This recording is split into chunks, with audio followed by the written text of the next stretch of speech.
తెలంగాణ భవన్లో BRS working president KTR మాట్లాడుతున్నారు. Live ద్వారా చూద్దాం. మేనిఫెస్టోలో చెప్పడంతో నిరుద్యోగులమంతా కాంగ్రెస్ను గెలిపించాము. కానీ గత గవర్నమెంట్లో మిగిలిపోయిన నోటిఫికేషన్లు పూర్తి చేశారే తప్ప 2.5 సంవత్సరాలుగా జాబ్ క్యాలెండర్ ఇవ్వలేదు. జాబ్ క్యాలెండర్ ద్వారా ప్రతి సంవత్సరం నోటిఫికేషన్ విడుదలైతే నిరుద్యోగులకు ఈ దుస్థితి వచ్చేది కాదు అని చెబుతూ మా మధిర నియోజకవర్గం పరిస్థితి చెప్తున్నాను, డిప్యూటీ సీఎం గారు జోక్యం చేసుకోవాలి అంటూ మొత్తం వివరంగా దాదాపు 2 పేజీల లెటర్. ఈ మాట ఇంకా ఆయన చెప్పిన మాట, డిప్యూటీ సీఎం బట్టి ఈ సూసైడ్ నోటు డిప్యూటీ సీఎం బట్టి విక్రమార్క గారికి, సీఎం రేవంత్ రెడ్డి గారికి, రాహుల్ గాంధీ గారికి చేరే వరకు షేర్ చేయండి అంటే తన ఆవేదనను వ్యక్తపరుస్తూ ఆ తమ్ముడు మాట్లాడిన మాటలు నిన్న ఆసుపత్రిలో చావు బతుకుల మధ్యన కొట్టుమిట్టాడుతూ ఇప్పుడు స్టేబుల్గా ఉన్నాడని తెలుస్తుంది. సంతోషం. ఏం మాట్లాడాడు కూడా ఒకసారి వినండి మీరు. ఇచ్చిన మేనిఫెస్టో ఏంటో గవర్నమెంట్కి తెలుసు. చివరికి వచ్చేసరికి ఇప్పట్లో గ్రూప్స్ నోటిఫికేషన్ లేవు. మీరు ఎండిన దానికి తాగండి, అవసరం అయితే మాకు సంబంధం లేదు. ఆయన మాట్లాడే ప్రతి మాట కూడా ఎట్లుందంటే వ్యతిరేకమే. కానీ ఎస్ఐ కానిస్టేబుల్ నోటిఫికేషన్లు ఇచ్చారు, ఏ నిరుద్యోగులు అవి సంతృప్తి పరచలేదు. అది కూడా ఈ లెటర్లో రాశారు, సంతృప్తి పరచలేదని. వాళ్ళు వచ్చి ఏం మాట్లాడారు, అన్ని నేను చేసి పెడతా అనేసి వాగ్దానాలు చేసి నమ్మినాం సార్. స్పష్టంగా ఆయన చెప్తున్న మాట, నోటిఫికేషన్లు ఇవ్వక ఏమైంది, ఎందుకు ఇవ్వరు? చివరికి పోలీసు ఉద్యోగాలు 20,000 ఖాళీలు ఉంటే 5,000, 7,000 ఎందుకు ఇస్తున్నారు? ఎందుకు 20,000 ఇవ్వరు? కేసీఆర్ గారు ఒకటేసారి 48,000 ఉద్యోగాలు నింపినప్పుడు మీరెందుకు నింపరు అని అడిగితే ఎండ్రిన్ తాగి చావండి. ఇది రాష్ట్ర ముఖ్యమంత్రి గారు యువతకిచ్చే సందేశం. మరి విన్న తర్వాత ఇలా ఆత్మహత్యల లాంటి పరిస్థితికి పాల్పడక మరి ఏం చేయాలి ఈ రాష్ట్రంలో యువత అని నేను అడుగుతా ఉన్నా ఈ ప్రభుత్వాన్ని. అట్లాగే ఆ తమ్ముడు ఇంకో మాట అన్నాడు, బీఆర్ఎస్ హయాంలో చివరి దశలో ఉన్న 65,000 ఉద్యోగాలు నింపి వాళ్ళు ఆ రోజు నోటిఫికేషన్లు ఇస్తే ఇవాళ మీరు కాగితాలు ఇచ్చి అది మీ ఖాతాలో వేసుకుంటారా అని నిలదీశాడు ఈ ఉత్తరంలో. దయచేసి ఈ ఉత్తరం కూడా మిత్రులందరూ చదవాలని చెప్పి కూడా నా ప్రార్థన, మీడియా మిత్రులందరూ కూడా. అందులో కాదు మమ్మల్ని కూడా అన్నాడు, మేము కూడా గ్రూప్ 1 నోటిఫికేషన్లు ఒకసారి ఇచ్చాము, లీక్ అయింది, పేపరు రద్దు అయింది, మమ్మల్ని కూడా నిందించాడు. అట్లా అని చెప్పేసి ఇవాళ పరిస్థితి ఎట్లా ఉంది అంటే, కానీ ఆ రోజు కేసీఆర్ గారి ప్రభుత్వం మీద వీళ్ళు చేసిన ప్రచారం, 2 ఉద్యోగాలు ఊడగొట్టండి, కేసీఆర్ది కేటీఆర్ది 2 లక్షల ఉద్యోగాలు ఇస్తాం మొదటి సంవత్సరంలో అని చేసిన ప్రచారం నమ్మి ఇవాళ మేము వాళ్ళని గెలిపించామని చెప్పి ఆ తమ్ముడు రాస్తూ ఉన్నాడు. వాస్తవం చెప్పాలంటే ఇవాళ వేణు రాసింది సూసైడ్ నోట్ కాదు, వేణు రాసింది కాంగ్రెస్ ప్రభుత్వ నిర్లక్ష్యానికి వ్యతిరేకంగా రాసిన ఒక ఛార్జ్ షీట్. నిన్న మా సోదరులు పువ్వాడ అజయ్ గారు, లింగాల కమల్ రాజ్ గారు, మా ఎమ్మెల్సీ తాత మధు గారు, మా మాజీ ఎంపీ నామా నాగేశ్వరరావు గారు అందరూ ఆ పిల్లోని హాస్పిటల్లో పరామర్శించడానికి పోతామంటే పోనివ్వరు, మీరు కలవడానికి వీల్లేదని ఆంక్షలు. అయినా మా వాళ్ళ ఆంక్షల్ని ఛేదించుకొని పోయి ఆ పిల్లోడికి ధైర్యం చెప్పి ఏమీ కాదు మేమందరం ఉన్నాం మీకు అని చెప్పి ధైర్యం చెప్పి వచ్చారు. ఇవాళ వాస్తవం ఏంటి అంటే అశోక్ నగర్ నడి రోడ్లో రాహుల్ గాంధీ ఇచ్చిన మాటకి దిక్కులేదు. 2 లక్షల ఉద్యోగాలు మొదటి సంవత్సరంలోనే ఇస్తాం అని చెప్పిన రాహుల్ గాంధీ నేను అడుగుతా ఉన్నా ఈరోజు ఇక్కడ పిల్లలు ఆత్మహత్య యత్నానికి పాల్పడుతుంటే మీరు ఎక్కడ ఉన్నారు రాహుల్ గాంధీ అని అడుగుతా ఉన్నా. ఎందుకు రారు మీరు హైదరాబాద్కి, ఎందుకు రారు? మీరు ఇక్కడ నామినేట్ చేసిన ముఖ్యమంత్రి, మీ కాంగ్రెస్ పార్టీ నామినేట్ చేసిన ముఖ్యమంత్రి ఎండ్రిన్ దాగి చావండి అంటుంటే ఎందుకు మీరు ఉలకరు పలకరు? నేను నిన్న అడిగాను రాహుల్ గాంధీ గారిని, అయ్యా మీ ముఖ్యమంత్రి అడ్డగోలుగా మాట్లాడుతున్నాడు, ఎండ్రిన్ దాగి చావమంటాడు పోలీస్ అభ్యర్థుల్ని, మరి క్రిమినల్ వేస్ట్ అంటున్నాడు ఇంజనీరింగ్ విద్యార్థుల్ని, ఇది పద్ధతేనా? ఇది మీ పార్టీ విధానమా, పార్టీ వైఖరా, లేకపోతే ముఖ్యమంత్రి నోటి దూలనా? ఏంది ఇది చెప్పు అంటే ఆయన ఎక్కడెక్కడో రాజ్యాంగం పట్టుకుని తిరుగుతాడు తప్ప ఇక్కడ మాత్రం కనబడాడు. ఎక్కడైతే గవర్నమెంట్ ఉందో అక్కడ రాహుల్ గాంధీ ఉండడు, ఎక్కడైతే గవర్నమెంట్ లేదో బాధ్యత లేకుండా ఇష్టం వచ్చినట్టు మాట్లాడతాడు. మళ్ళీ ఎక్కడ పడితే అక్కడ సొల్లు మాటలు చెప్పి అడ్డమైన హామీలు ఇచ్చి మళ్ళీ అక్కడ ప్రజల్ని మభ్యపెట్టే ప్రయత్నం.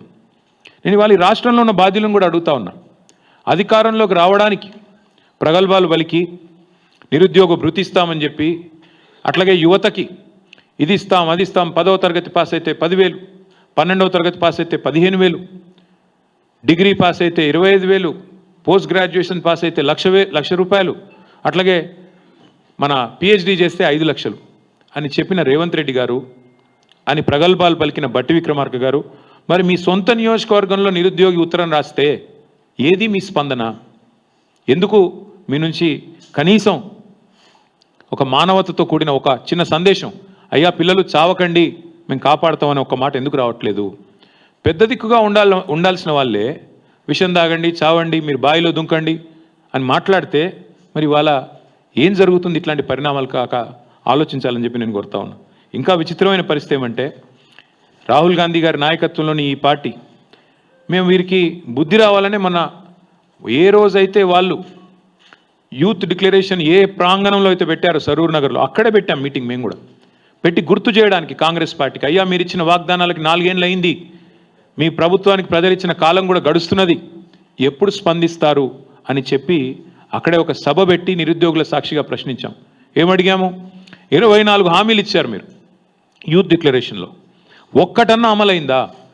శాసనసభలో నేను, జగదీష్ రెడ్డి గారు మేము అడిగాము లిఖితపూర్వకంగా రాష్ట్ర ప్రభుత్వాన్ని, మీరు వచ్చిన తర్వాత ఇచ్చిన నోటిఫికేషన్లు ఎన్ని ఉద్యోగాలు ఇచ్చారు అని. 16,978 ఉద్యోగాలు ఇచ్చామని చెప్పి లిఖితపూర్వకంగా రాష్ట్ర ప్రభుత్వం సమాధానం ఇచ్చింది. అందులో కేసీఆర్ గారి ప్రభుత్వం ఇచ్చిన నోటిఫికేషన్లు రద్దు చేసి తిరిగి రీనోటిఫికేషన్ ఇచ్చిన వాటిని తీసేస్తే 10,000 ఉద్యోగాలు కూడా ఇవ్వలేదు. అంటే 2.5 సంవత్సరాలు 50% టైం గడిచిపోయిన తర్వాత మీరు ఇచ్చిన ఉద్యోగాలు 10,000 దాటలేదు. ఇచ్చిన హామీ ఏమో మొదటి సంవత్సరంలో 2 లక్షల ఉద్యోగాలు, ఇచ్చిన ఉద్యోగాలు ఇప్పటి వరకు 10,000 ఉద్యోగాలు దాటలేదు. మరి అప్పుడు ప్రజలు, ముఖ్యంగా యువత మిమ్మల్ని ఏం చేయాలి, ఎలా అడగాలి, ఎలా నిలదీయాలని నేను అడుగుతా ఉన్నా. ఇప్పటికైనా నేను అడుగుతా ఉన్నా ముఖ్యమంత్రిని, వేణు రాసిన సూసైడ్ నోట్ నీకు అందిందా, అందలేదా? మీ ఇంటెలిజెన్స్ పోలీసు వాళ్ళు ఇచ్చారా, ఇవ్వలేదా? తప్పక చెప్పాలని చెప్పి నేను డిమాండ్ చేస్తా ఉన్నా. ఆ పిల్లోడు రాసిన సూసైడ్ నోట్కి సమాధానం చెప్పే సత్తా ఉందా ఈ ప్రభుత్వానికి, విక్రమార్క గారికి కానీ రేవంత్ రెడ్డి గారికి కానీ? ఒకవేళ ముఖ్యమంత్రి గారికి చేరపోతే వారికి వెంటనే పంపిస్తాను. నేను మా ఖమ్మం జిల్లా నాయకత్వాన్ని కోరుతా ఉన్నా, వెంటనే ముఖ్యమంత్రి గారికి మంచిగా భద్రంగా ఒక కొరియర్ సర్వీస్ పెట్టి ఆయన ఇంటికి పంపించండి, తప్పకుండా చదువుకోవాలని చెప్పి నేను కోరుతా ఉన్నా. ఇవాళ ఇదేదో మా పార్టీ ఆవేదననో నా ఆవేదననో కాదు, మీ చేతగాని అసమర్థ పరిపాలనకి ఒక ఛార్జ్ షీట్ ఈ సూసైడ్ నోట్ అని చెప్పి నేను విజ్ఞప్తి చేస్తూ ఉన్నా. అట్లాగే చాలా బాధ అనిపించింది ఆ లెటర్ చదివితే. మా తల్లి మానసిక వికలాంగురాలు, ఆమెను జాగ్రత్తగా చూసుకోండి అని ఆ పిల్లోడు చనిపోవడానికి సిద్ధపడి రాసిన లెటర్. అంటే బంగారు భవిష్యత్తు ముంగట పెట్టుకొని వాళ్ళ పిల్లలు తనువులు చాలించే పరిస్థితి వచ్చింది రాష్ట్రంలో. అంటే రాహుల్ గాంధీ అదేవిధంగా రేవంత్ రెడ్డి చేసిన మోసం ఎంత దుర్మార్గమో దీన్ని బట్టే చెప్పొచ్చు. అందుకే నేను ఈ రాష్ట్రంలో పిల్లలకు నేను విజ్ఞప్తి చేస్తా ఉన్నా. గతంలో 2,32,000 ఉద్యోగ నియామక పత్రాలకి నోటిఫికేషన్లు ఇచ్చింది మా ప్రభుత్వం. మధ్యలో కరోనా వచ్చిన 2 సంవత్సరాలు, అట్లాగే ఈ జోనల్ వ్యవస్థను మొత్తం 95% స్థానిక రిజర్వేషన్లు సాధించడానికి మోడీ గారు మోకాళ్ళడ్డం పెట్టిన 1.5 సంవత్సరాల పాటు మరి వేగంగా ఎంబడబడి నోటిఫికేషన్లు ఇచ్చి మా శక్తి మేరకు ప్రయత్నాలు చేసినాం. 2,32,000 ఉద్యోగాలకు నోటిఫికేషన్లు ఇచ్చాం. తప్పకుండా మళ్ళీ తిరిగి వస్తాం. మళ్ళీ యువతకి తప్పకుండా ఈసారి పటిష్టమైన కార్యాచరణతో, పూర్తి స్థాయి పకడ్బందీ ప్రణాళికతో మేమే మళ్ళీ తిరిగి ఉద్యోగాలు కూడా ఇచ్చే బాధ్యత మాది. దయచేసి తనువులు చాలించకండి, దయచేసి బలవన్మరణాలకు పాల్పడవద్దని చెప్పి కూడా యువతకి నా విజ్ఞప్తి. అట్లాగే రాహుల్ గాంధీ గారు ఢిల్లీలో తెగ పోజులు కొడుతున్నారు. అక్కడ ప్రధానమంత్రి గారి ఇంటి ముందుకెళ్ళి ధర్నా చేసినట్టు, ఏదో కొత్త తరం పిల్లల కోసం వాళ్ళ ఆందోళనకి ఈయన మద్దతు పలికినట్టు చాలా పోజులు కొడుతున్నారు. నేను రాహుల్ గాంధీ గారిని అడుగుతా ఉన్నా, మరి మీ ముఖ్యమంత్రి గారు ఇవాళ ఈ రాష్ట్రంలో ప్రతి సంవత్సరం గ్రాడ్యుయేట్ అయ్యే ఇంజనీర్లను పట్టుకొని క్రిమినల్ వేస్ట్ అని మాట్లాడుతుంటే ఎందుకు ఉలకవు పలకవు? వాస్తవం ఏంటి రాహుల్ గాంధీ గారు? వాస్తవం ఏంటి అంటే ఇవాళ ఈ రాష్ట్రంలో కనుక మీరు చూసినట్టయితే మీకు దమ్ము లేదు. ఈ రాష్ట్రంలో మీ ముఖ్యమంత్రి కానీ మీకు కానీ పిల్లల ముందుకొచ్చి మాట్లాడే పరిస్థితి లేదు, మీకు దమ్ము లేదు. చేసింది మోసం కాబట్టి. ఇంకా దారుణం ఏంటంటే వేరే రాష్ట్రాల్లో అక్కడ లాఠీ చార్జ్ జరిగినా ఇంకోటి జరిగినా అక్కడ రాహుల్ గాంధీ గారు ఆగమేఘాల మీద పరుగులు పెట్టిపోతూ ఉంటారు. కానీ ఆయన కాంగ్రెస్ పార్టీ పరిపాలిస్తున్న రాష్ట్రంలో మాత్రం ఎక్కడ కూడా ఉలకడు పలకడు. లాఠీ చార్జ్ అయినా, ఉరికిచ్చి కొట్టినా, ఎండ్రిని దాగమని చెప్పినా, అట్లాగే మరి ఇప్పుడు పిల్లల చివరికి సూసైడ్ నోట్లు రాసినా రాహుల్ గాంధీ గారిలో చలనం లేదు. ఒకటి మాత్రం వాస్తవం, ఇవాళ నిజంగా చెప్పాలి అంటే ముఖ్యమంత్రి క్రిమినల్ వేస్ట్ అన్నాక మేమందరం బాధపడ్డాం. ఎందుకు? ఇదే ఇంజనీర్లు కదా ఇవాళ తెలంగాణలో చదువుకున్న ఈ పిల్లలే కదా ఎక్కడో అమెరికాలో కూడా రాణిస్తూ ఉన్నారు. ఎక్కడో అమెరికాలో ఐటీ రంగంలో ఇవాళ మన పిల్లలు ప్రపంచాన్ని శాసిస్తూ ఉంటే ఆ ఇంజనీర్లను పట్టుకొని వాళ్ళ తెలుగు రాష్ట్రాల పిల్లలందరూ హైదరాబాద్లో చదువుకున్న వాళ్ళు లక్షల మంది ఉన్నారు అమెరికాలో. వాళ్ళందరూ క్రిమినల్ వేస్టా? వాళ్ళు చదువుకున్న డిగ్రీలు నిష్ఫలమా? ఏది క్రిమినల్ వేస్టు? 89 కేసులు, అత్యధిక క్రిమినల్ కేసులున్న వ్యక్తిని ముఖ్యమంత్రి చేయడమే క్రిమినల్ వేస్ట్.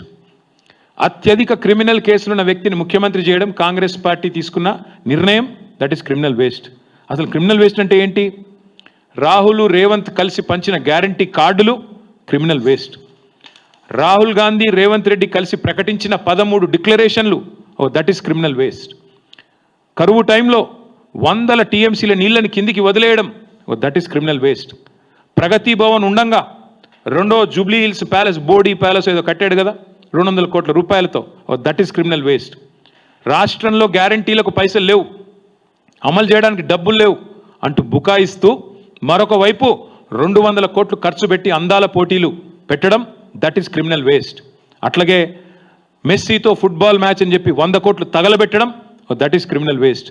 కేవలం ఇవాళ బీఆర్ఎస్ నేతలను తిట్టడానికి, మా నాయకుడు కేసీఆర్ గారిని తిట్టడానికి మాత్రమే ప్రజల డబ్బుతో బహిరంగ సభలు పెట్టడం క్రిమినల్ వేస్ట్. అసలు రాష్ట్రానికి రేవంత్ రెడ్డి అనే ఒక సన్నాసిని ముఖ్యమంత్రి చేయడమే పెద్ద క్రిమినల్ వేస్ట్. ఇది వాస్తవం. ఇవన్నీ పక్కకు పెట్టి వాళ్ళ రాహుల్ గాంధీ గారు ఏదేదో మాట్లాడుతున్నాడు. నేను అడుగుతా ఉన్న, ఇంజనీర్లను ఇన్సల్ట్ చేసే అధికారం నీకు ఎక్కడిది? నీ జీవితంలో రేవంత్ రెడ్డి నాకు తెలిసి నకలు కొట్టుకే పాస్ అయిన కేసు ఇది. ఏం చదివిండో కూడా డౌటే నాకు. చదివిండా లేదా సప్లిమెంటరీ పరీక్ష పాస్ అయ్యిందా నాకైతే డౌటే. ఎందుకంటే ఆయనకి సప్లిమెంటరీ పరీక్షలు పాస్ కావడం కూడా ఆయనకి కొత్త ఏం కాదు. అసెంబ్లీలో ఓడిపోయాడు, 3 నెలల తర్వాత వచ్చిన పార్లమెంట్లో సప్లిమెంటరీలో పొరపాటున గెలిచాడు. ఏం చదువుకున్నాడో ఎవడికి తెలియదు. ఆయన ఇవాళ మాట్లాడుతున్నాడు చదువుకున్న వాళ్ళ గురించి. ఏం మాట్లాడతాడు? ఆయనకంట తెల్ల కాగితం మీద అంట పిల్లలకి రాయడం రాదంట. నేను అడుగుతున్న రేవంత్ రెడ్డి గారు, నువ్వు నింపగలుగుతావా నీ ఎలక్షన్ ఫారం అఫిడవిట్? ఏ ఛాలెంజ్ కంటే ఆ ఛాలెంజ్కి నేను రెడీ. నీ ఎలక్షన్ అఫిడవిట్ నింపరా అయ్యా, నువ్వు చూస్తా నీకేం చదవచ్చో ఏమొచ్చో నేను కూడా చూస్తా. పెద్ద మాటలు మాట్లాడుతున్నాడు.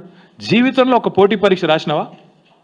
ఒక్క పోటీ పరీక్ష ఏదన్నా కాంపిటేటివ్ ఎగ్జామ్ పొరపాటున ఎప్పుడన్నా జీవితంలో ఒక ఇంటర్వ్యూకి అటెండ్ అయినావా? ఏం తెలుసు నీకు పిల్లల గురించి? మేము కష్టపడి చదువుకున్నా. నేను కూడా జీమాట్ రాసిన, జిఆర్ఈ రాసిన, జవహర్లాల్ నెహ్రూ యూనివర్సిటీ ఎంట్రన్స్ రాసిన, ఆల్ ఇండియా ఎంట్రన్స్లో సీటు సంపాదించి పూనాలో పోయి చదువుకున్నా, అమెరికాలో పోయి చదువుకున్నా. ఎంతసేపు ఏడుపులు తప్ప వేరే వాళ్ళ మీద. ఒక్క ఇంటర్వ్యూ అటెండ్ అయిన ముఖమా నీది? ఒక పోటీ పరీక్ష రాసిన ముఖమా? పోనీ ఒక అప్లికేషన్ రాసే తెలివి ఉందా? నకలు కొట్టి పాస్ అయినవి గోడల మీద సున్నలు వేసుకుని బతికినోడివి. నీకే ఇంత ఉంటే మరి పిల్లలకి ఎంత ఉండాలా? ఇవాళ ఎవరయ్యా కట్టేది? ఇవాళ ముఖ్యమంత్రి గారు రయ్యమని తిరుగుతున్న ఫ్లైఓవర్లు కట్టింది ఎవరు? ఇంజనీర్లు కాదా? హైదరాబాద్లో 42 ఫ్లైఓవర్లు కట్టింది ఎవరు? ముఖ్యమంత్రి కూర్చుంటున్న సచివాలయ భవనం కట్టింది ఎవరు? తెలంగాణ ఇంజనీర్లు కాదా? ఇవాళ మీరు కదా ఇప్పుడు ఈ నిమిషం మనం మాట్లాడుతున్న ఈ నిమిషంలో ఎల్లంపల్లి నుంచి పైకి రివర్స్ పంపింగ్ ద్వారా ఇవాళ నీళ్లు లిఫ్ట్ చేస్తూ ఉన్నాం ఎస్ఆర్ఎస్పికి. ఎవరు చేసింది? అది ఇంజనీర్లు కాదా? ఏం మాట్లాడుతున్నాడు ముఖ్యమంత్రి? మీ వెనకాలే ఉంది ఇక్కడ మీరు కూర్చునే కమాండ్ కంట్రోల్ సెంటర్ కట్టిన ఇంజనీర్లు కాదా? అందుకే నేను అంటున్నా, ఈ మూర్ఖపు మాటలు ఎన్ని కట్టిన ఇంజనీర్లకి నాకు రేవంత్ రెడ్డి గారికి నేను చెప్పేది ఒకటే. ఈ ఇంజనీరింగ్ విద్యార్థులకు కట్టడాలు తెలుసు, మీకు సమాధి కట్టడం కూడా తెలుసు. మీ పార్టీకి, మీ అంటే ఆయనకి కాదు, మళ్ళీ మీరు వేరే అనుకున్నారు. మీ పార్టీకి సమాధి కట్టడం కూడా ఆ పిల్లలే తప్పకుండా చేసి చూపెడతారు. నేను ఇవాళ గడ్డం వేణు తరపున, ఇవాళ రాష్ట్రంలో నిరుద్యోగుల తరపున స్పష్టంగా రాహుల్ గాంధీని రేవంత్ రెడ్డిని అడుగుతా ఉన్నా, సమాధానం చెప్పు. 2 లక్షల ఉద్యోగాలు ఎప్పుడు ఇస్తావు? ఎలా ఇస్తావు? నీ జాబ్ క్యాలెండర్ ఎక్కడ సచ్చింది? రాహుల్ గాంధీ ఎక్కడ ఉన్నాడు? ఎందుకు ఉలకరు పలకరు ఈ తెలంగాణ యువత అడుగుతున్నారు. సమాధానం చెప్పండి. మిమ్మల్ని వదిలిపెట్టాం. డ్రామాలతో ఇంకా ఎన్ని రోజులు ఏమార్చలేరని చెప్పి మళ్ళొకసారి విజ్ఞప్తి చేస్తూ, అసెంబ్లీ సమావేశాలు కూడా పెడతారని చెప్తున్నారు తొందరలో. తప్పకుండా అందులో మా వైపు నుంచి ఒకటే ఎజెండా పెట్టుకుంటాం. అసెంబ్లీ సమావేశాలు పెట్టవలసిందే, 15 రోజులు నడపాల్సిందే. ఆ 15 రోజుల్లో తప్పకుండా తెలంగాణ యువత ముఖ్యంగా ఏదైతే ఇవాళ ప్రశ్నిస్తున్నదో 2 లక్షల ఉద్యోగాల గురించి, తప్పకుండా దాని ఒక ప్రధాన అంశంగా, ప్రధాన ప్రతిపక్షంగా మేము పట్టుబడతాం, ప్రభుత్వాన్ని నిలదీస్తామని చెప్పి కూడా యువతకి విజ్ఞప్తి చేస్తూ, దయచేసి ఎవరు కూడా తనువు చాలించవద్దని, దయచేసి ఎవరు కూడా ఆత్మస్థైర్యాన్ని కోల్పోవద్దని మళ్ళొకసారి ప్రార్థిస్తూ మీ అందరికీ ధన్యవాదాలు.